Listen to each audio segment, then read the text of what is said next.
Good morning, everyone, and welcome to the 8th episode of Disability Discrimination Starting Now.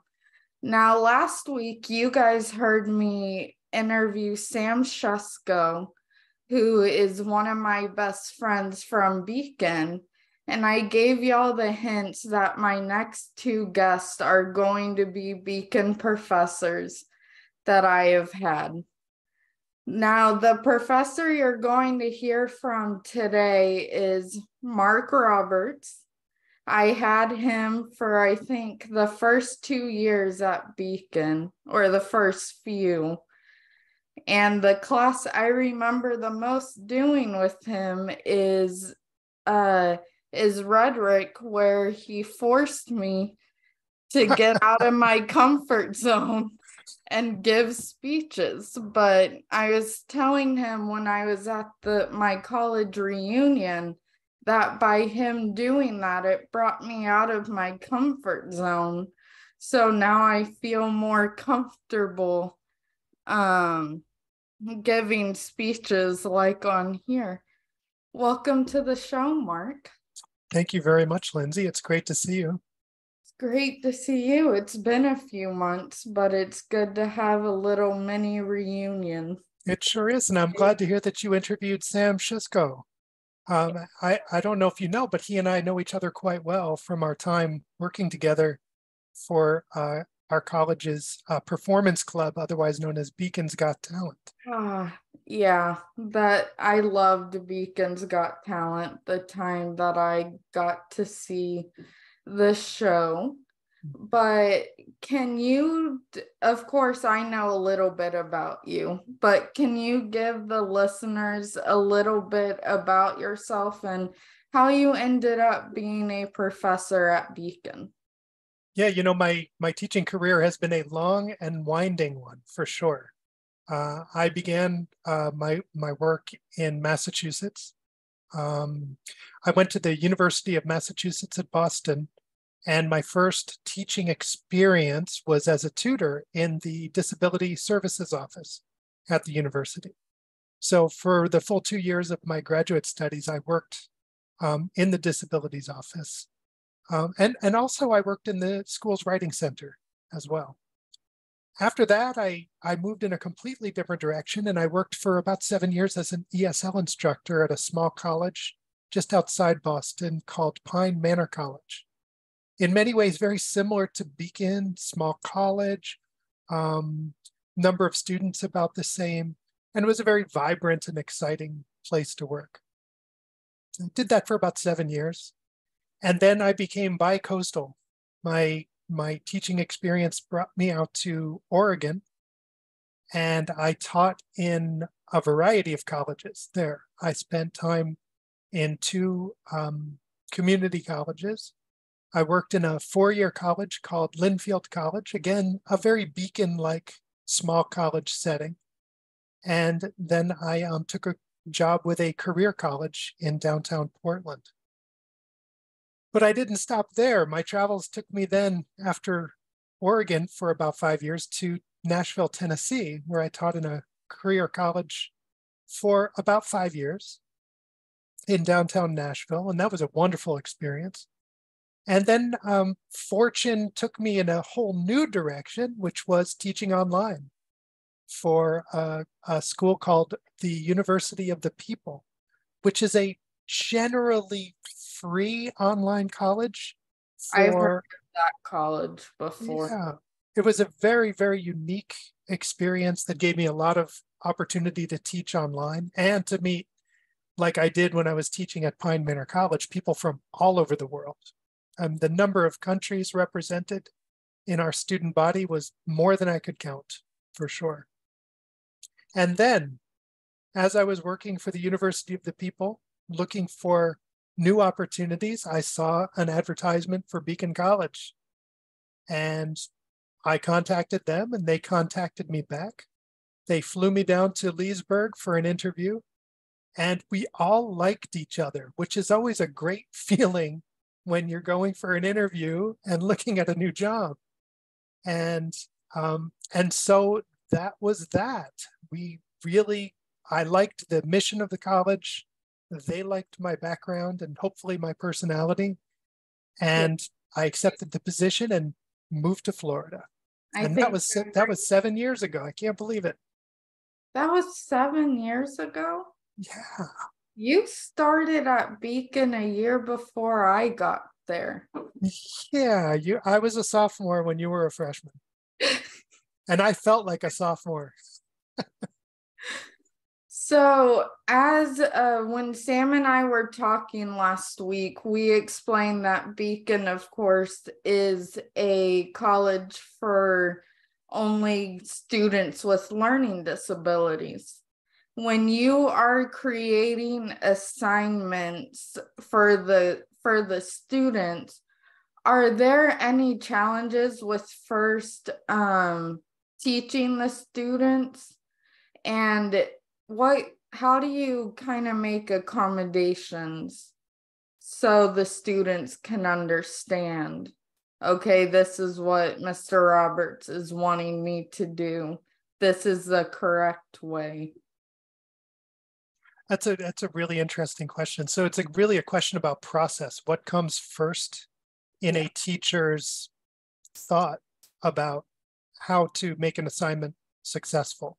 Well, I'm going to just be honest with you. I do not try to think of every last individual's capability when I'm putting an assignment together. I design assignments for my Beacon College classes as I did for all of the other colleges that I taught. Here's the assignment. Here's the work that needs to be done.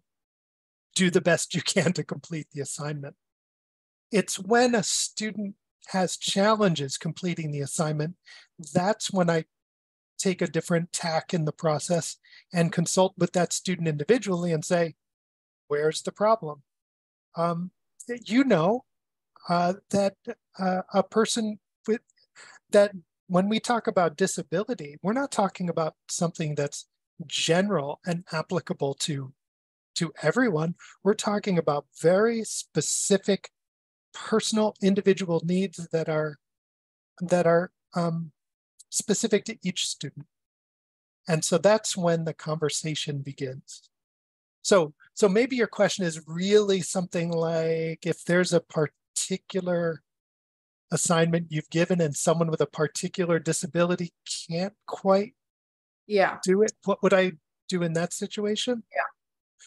Well, that's something that I can give an example of.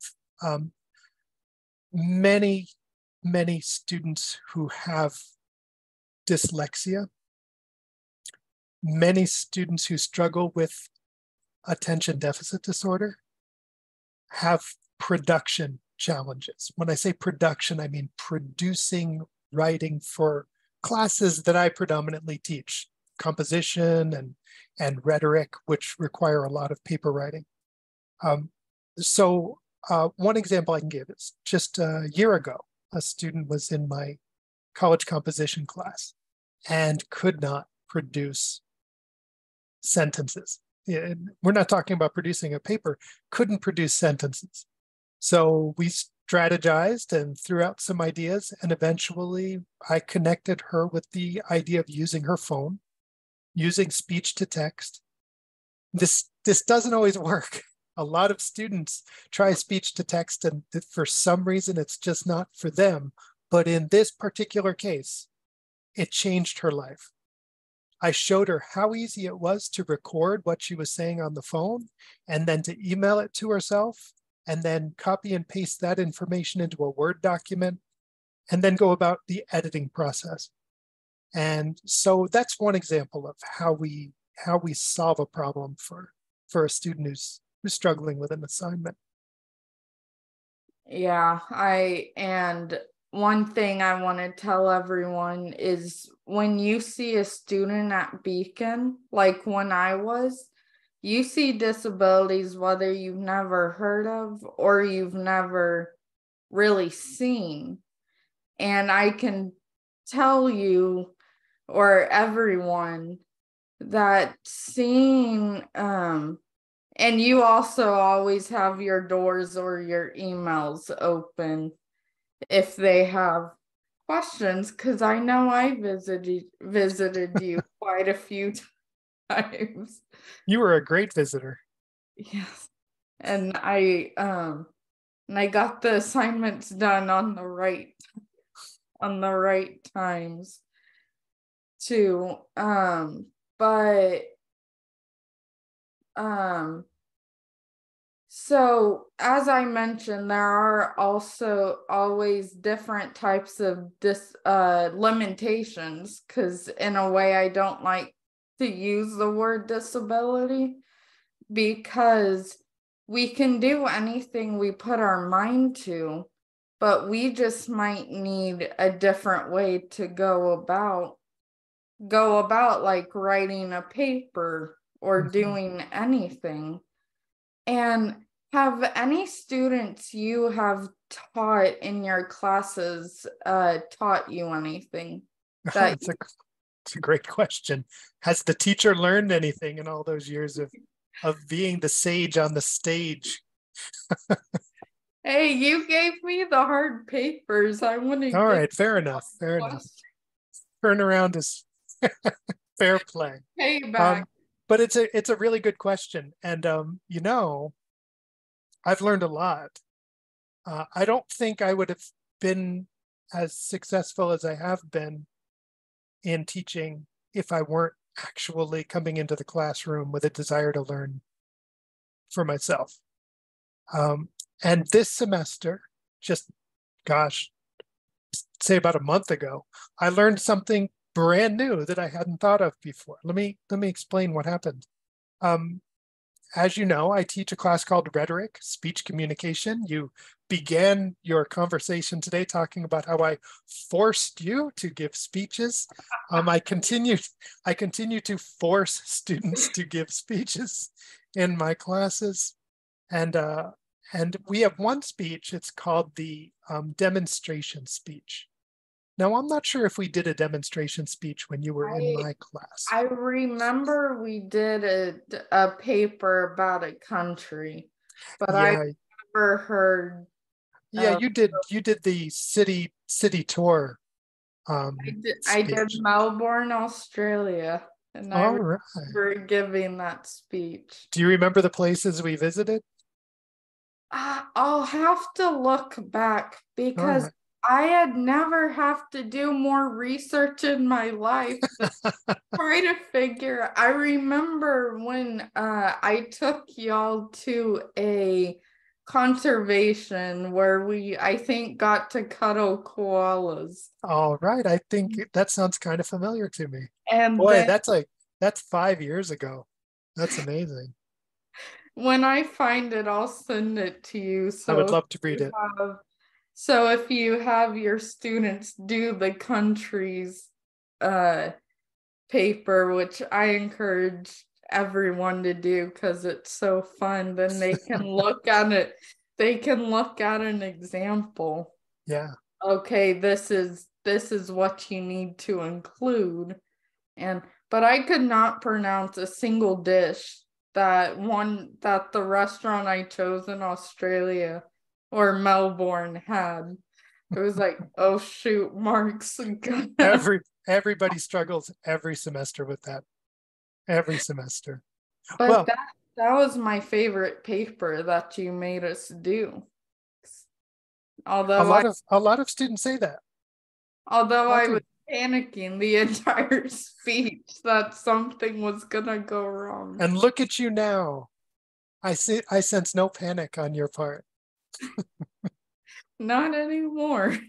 Hey, well, let me bring you back to what I learned this semester. So I think because when you and I were in class together, I was still a sophomore, and you were, uh, well, you would have been a sophomore. I would have been a junior at that point, and and I still think I was getting my feet wet with this new atmosphere, this new school, and so now I've added a traditional speech to the class, which is the demonstration speech.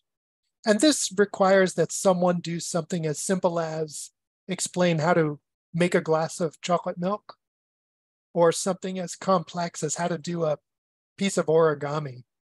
And so before the pandemic, all of the speeches were done in class. Students would do the demonstration in front of a live audience. After the pandemic, or I should say during the pandemic, everything had to go online.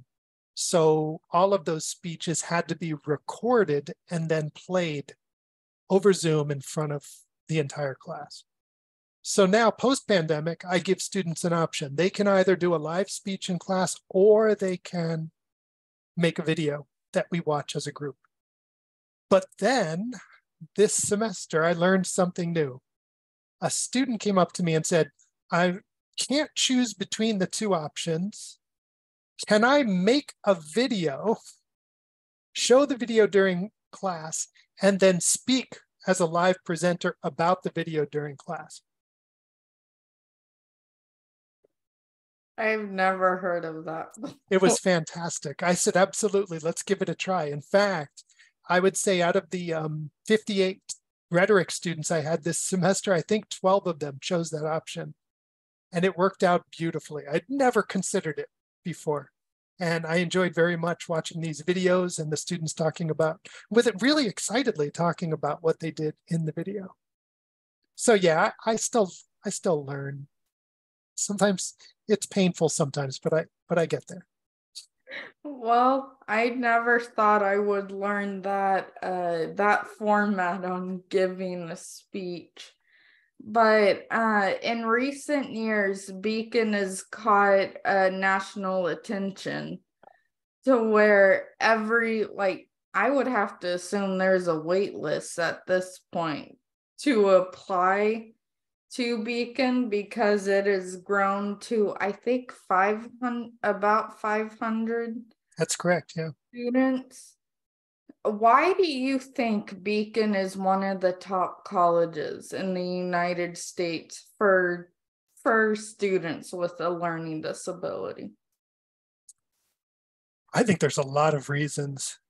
And there's a laundry list of reasons that range everywhere from administration decisions about what to do for the near and long-term prospects of the college to just the everyday campus life, the sort of friendly nature that exists among the administration, faculty, staff, and students.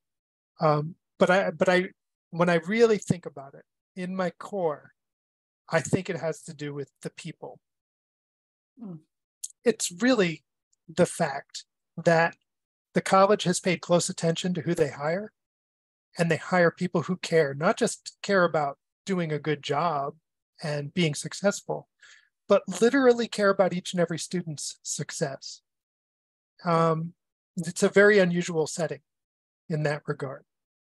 So my answer to this very big question with my very simple mind is people, people, people. If you don't have the right people, it doesn't matter how beautiful everything else is around you.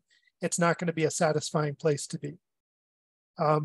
My second reason is, I think, as you mentioned, that 500 student number, is Beacon is currently a small college. And so it does give the staff members and the faculty and administrators a chance for what our president often refers to as high touch experiences. That means where we can actually get to know each other, run into each other on the street and say hello and have a conversation and go for a cup of coffee. And everybody looks familiar, you know? There's no strangers on our campus. Even if we don't know someone's name, we're like, oh yeah, I saw that person, or I saw them at the last event, or I saw them when they came to the performance club thinking they might want to join, that type of thing. Yeah. So yeah, I think that's pretty much it. Great people and a small college atmosphere. And I think too is that you mentioned the administration of the college. Those administrative people, the hierarchy, are also willing to listen to students. When I took my capstone class my senior year, Dr. Perone had us do a project where we talked about issues that are important to us or we care about. And Mark, Dr. Perone said we were the first class that brought up things about Beacon, and the administrative staff actually came in and listened to our presentations. And he said by the first meeting of after they saw everyone's, they were already talking about what we brought up. And so they're willing to listen. And like you said, the class sizes are about 12, if not a few more. And so, like you said, we really got to know our professors by the end of my 4th year. It's like, I don't want to leave. I'm not going to see Mark every day. I'm not going to see Dr. Marsden. Can you hear me? I can, yeah. Okay. Okay, I wanted to. No, what you're saying is beautiful. And that was the hardest thing for me. You know, y'all became family. Like the professors became family. Well, this is exactly you're saying more poignantly than I was saying, that this small college atmosphere, a place where you just know everyone and you feel comfortable being yourself, is definitely, in my opinion, one of the main reasons that makes Beacon deserving of all the attention it's getting in the media. Yeah. And so if there, oh, I was skipping a question. So when you Skip first around, it's all good. when you first started at Beacon, of course, you talked about like how students have taught you ideas to do. Was there any, because you worked at other colleges that have students with disabilities, was there anything at Beacon that surprised you when you first started? Or did you have an idea on what it would be? Do you mean specifically about surprises about the students that I was encountering, or just surprises about the college in general? About the college in general. Oh yeah. So I was living in just south of Nashville, Tennessee, in a little town that might be described as pristine. You know, just a very beautiful Which old. town? The town is Franklin, Tennessee. I have my dad's brother lives in Brentwood. Oh, sure. Okay, so you know Brentwood. So I know Brentwood. I know where Franklin is. And even Brentwood might be considered a little more citified than Franklin was when I was living there. Franklin, you know, it's got these old battlefields and classic Southern, you know, buildings. It's just a beautiful little town. So I flew from Nashville to Beacon for my interview, and I was stunned by the physical campus, shocked by what I saw. It just did not look like it was A college? a place of higher learning. Of course, when I met the faculty members and staff members and the president and others, I knew that I was at a college. It's just physically, I was a bit flabbergasted by what I was seeing.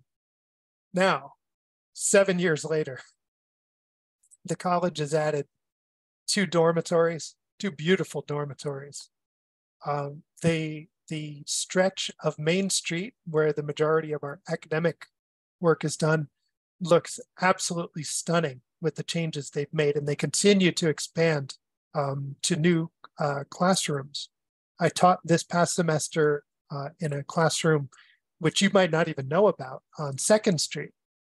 I didn't know y'all had a classroom. Exactly. The expanding and the beautifying and the number of parks that are often referred to as pocket parks throughout the campus has just been incredible. So to your original question, was I shocked by anything, surprised by anything? Uh-huh. It took some time, but the college campus, exterior wise, looks as beautiful as the interior of the college has always been, which is that spirit of community that's so important. I don't know if that answers your question, but Yeah. Yes, it does. I think if you talk to some people who have been at the college a little bit longer, like myself, you'll probably say, "Hey, so tell me, what did the campus look like 7 years ago?" You'd be like, I can't imagine it looking like how it was when I was there. Like they have expanded so much since I graduated "It's amazing." 2 or 3 years ago. I think it was two. Uh, Right. So you started to see much of the change taking yeah, place. I But got to see a lot of the pictures of what they were planning. mm, But when I was there back in February, my eyes were so big. wait until they install the Oasis, and then you're going to complain to the college and say, "Why wasn't it there when I was a student?" Yeah, Sam and I walked around together and we were like, they start planning this right when we're gone. It's It's kind of not it's fair. sounds like you and I are on similar tracks. This happens in my life all the time. Like, really now? But Yeah, it's something you should be proud of, as a student who was at the college. What, you were there from 2017 to 2021? one. Yeah.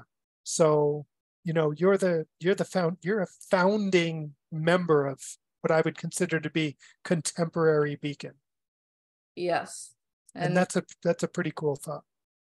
and whoever drew the drawings of all the future buildings, I have to compliment because they Sh- were so good. I wonder where those are. They must be in some kind of an archive, right? So the Oasis drawing is kind of by the bush that's giving the village apartments the privacy compared to the other two dormitories. Mhm. Forgot the names. So it's by there, and then I think they have one next to the pool that they've totally ripped out. Oh yeah, no, Already. I know what they're going to be doing, but you were talking about those pictures that were drawn. Those It was are those the ones on the billboards. Oh, That now I they understand. have. Now I understand. Yeah, Yeah. yeah, yeah. The Got it. ones on the billboard. I was a bit slow on that, but I see now.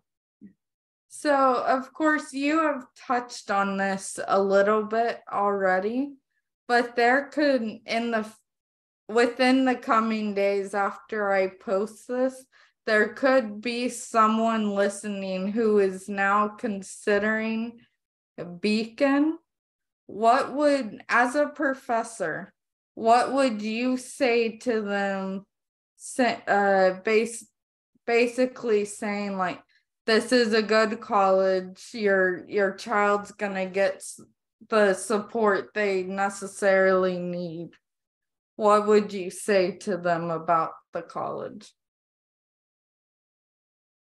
Well, I think in giving advice to anyone, I don't want to overstate something. Yeah. I'm a faculty member. I'm not in recruiting. They have all the right things to say. So I think my advice would be the same for any college student or parent looking at a school. Visit it, Yeah. Yeah. go there, um, do your research about the college, and ask for things. Ask questions. Ask to observe classes. Or Ask to meet faculty members. And I think that's where the answer will be. So I have no doubt that that's a very good answer because some people might not know.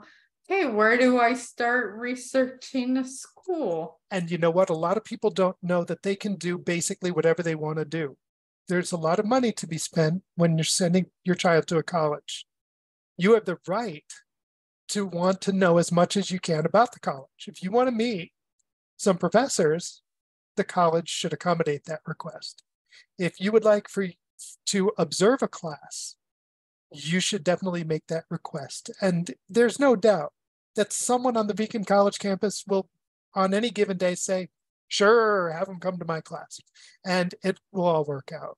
So that's my advice. And for those who are listening out there who are making a decision about whether to go to a particular college or not, if you do ask for these things, and the response is, oh, I'm sorry, we can't allow that, or I'm sorry, we don't have that information, then that should be a real red flag. But one thing I like about Beacon, we're very open in our community, and we're very welcoming. Very, very welcoming. And anyone should feel comfortable and safe asking all the questions they want. Yeah.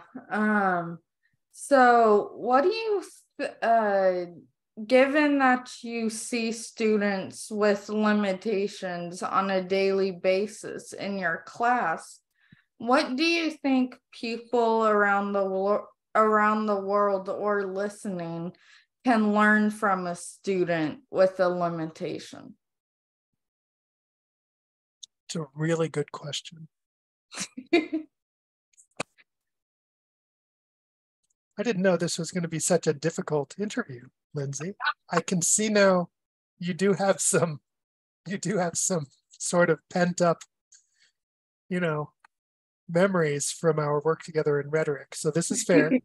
Fair. Well, yeah, okay. So wait, I just had an epiphany. All right. So there's a lot of in this question, I think there's a lot of history of looking at people who have overcome a disability to go on and be successful in their choice of career. And we sort of herald it, we celebrate it. It's like, oh, look at how wonderful that person with that disability has done. And but I don't think that's the takeaway I get from what I think people should learn from seeing someone successful with it, in dealing with their disability or their learning challenge. I think it should be an opportunity for each and every one of us to ask that age-old question, who am I? Yeah. What am I all about? Ultimately, my observation, my experience working with individuals who are working hard to deal with ADHD, to negotiate ways of dealing with challenges that come with being autistic. Students, I'm very sensitive about this, but students who have dyslexia, I find that to be a very, very significant challenge. For me, it just reminds me that I need to look at myself and be myself and be the best person that I can be individually. So, yeah, I think that's my answer to the question. And I also think one thing people can learn is, I know you have seen, because you have a lot of students who have graduated, that no matter what, like I said earlier, we can be successful. We can do what they're doing, just in a different way. And an example I want to give is when I was in high school, I did a certain test and I forgot what kind of test it was. But the lady administrating it told my parents that I was not smart enough to go to college, and the best I could do is work like at Chick-fil-A for minimum wage. but look at me now. I went to college. I have a bachelor's of science with human services. And now I'm advocating for people who don't have people that really believe in them. And I think that's another good thing about Beacon is all the faculty, all the staff believe in the students to where it motivates that students. Okay, I can do this. You're absolutely right. We how could we do the work if we didn't believe in the work that we're doing? Yeah. And when you look at the tenure of the faculty at the college, and what I mean by that is how long and dedicated faculty have been, how long they've been at the college, and how dedicated they are to the college. It proves a lot about that atmosphere. Yeah, and another thing, when I was planning out this podcast, I did my research to really see if any podcast was tackling discrimination against people with disabilities. And I saw one or two, but it's not tackling the ideas that I'm bringing up. And so why do you, and I probably think too is I'm in a different world than anyone who doesn't have a disability is. I have an insight on what everyone with the limitation deals with on a day-to-day basis. But why do you think people who don't deal with the limitation aren't speaking up about it? Let me rephrase the question just to make sure I understood you. Yeah. Are you asking me why there isn't more advocacy? Why isn't there more advocacy or conversation about this issue? I think the conversation exists. I don't think the conversation exists in what we might call the larger scale media. You know, Beacon College has a television program on PBS. Do you know what PBS is? Yes. Okay, cool. Is But it not locally or internet or national? So it's the public broadcasting system. So it's supported by the federal government, and it allows voices that don't normally get into the mainstream media a chance to get onto television. And so this television program called A World of Difference deals with many of the topics that you're talking about in your podcast. So I think the conversation is out there, but I think what you're asking for is for that conversation to be more prominent. So let me turn this back on you. Oh God. Well, back to school. Do you think Okay, I miss school. So do you think that's a nice thing to say? I like that. Do you think that it's growing in terms of attention, or do you still feel that you're not seeing really any attention being paid? I think at certain times I'm seeing the conversation start, but there's other times too where no one's having the conversation. But of course, with the big media companies, I think they have a big platform to talk about this, but for whatever reason, they're not. And I think if they start having this conversation, and I hope one of the media companies hears this at some point, so I'm kind of calling them out on it. Why not? I think they'll get more listeners or viewers and more supporters if people with limitations feel heard. I think although there's a conversation that people with like the like even Washington, for example, they're not being heard by Washington, or they're not like, yes, we have the ADA to protect us, but Mhm. I think there could be more opportunity to either learn from a person with a disability, with the limitation, or focus on that more. All right. Because So being teacherly for a moment, do oh, you, oh, what can I tell you? It's what I do. yeah. Do you think that the government should be involved and and in a sense put pressure on people to be more aware, or do you think that ultimately it's the course should be a matter of like time, In a uh, matter where of where things start, where things happen sort of their own uh, you just volition, for lack you of a better just word. do you mind repeating that question? Yeah, my question's not such a good one. Basically, do you think in order to raise this awareness, do you think the government should be more involved?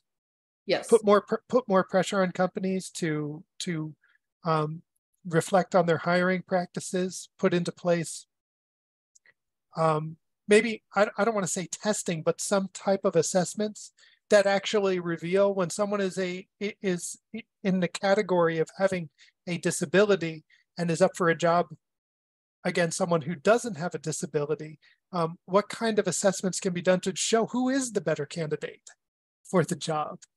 Yeah. Um, so I if you, think I think I wish the government or hire people will get involved, because before I started my first job, Mark, I was afraid at any point that I was not going to get a job because I have a disability.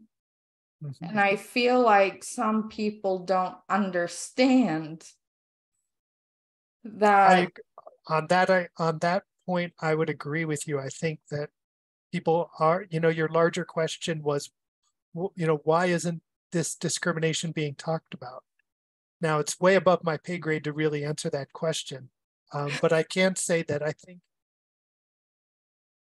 for a very optimistic person, which I am, I'm a little bit pessimistic about how people look at the world around them. I think that we live in an age where people are very self-focused. Um, Everybody's trying to create their own image for other people to see. And I think in this sort of, I'm just going to call it sort of selfish mindset that we currently are living in, this period of a kind of selfish mindset, it's causing us not to see everyone for who they are and for what their concerns might be, like your very serious concern about working and finding a job that's going to not only make you happy but also make you financially comfortable. Yeah.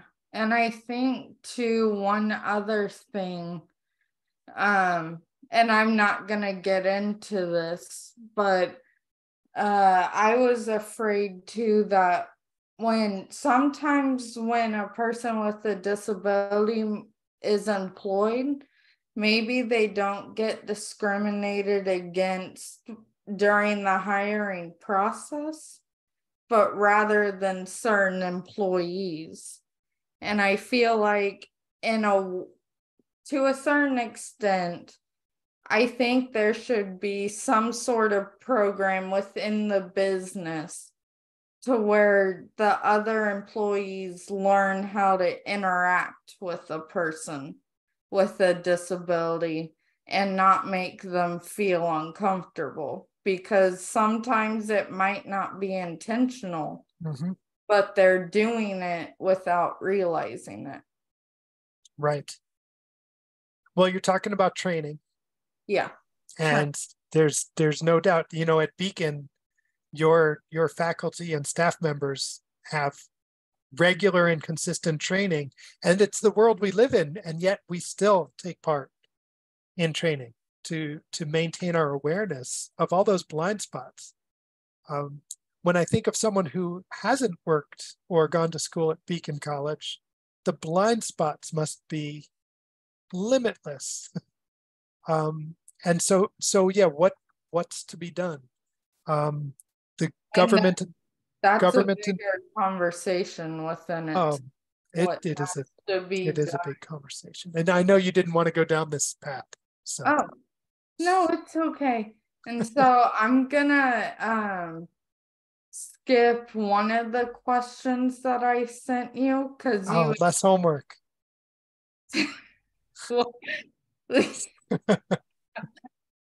Yes, I'm being nice to you by giving you one less homework assignment. But I still get points for that, right?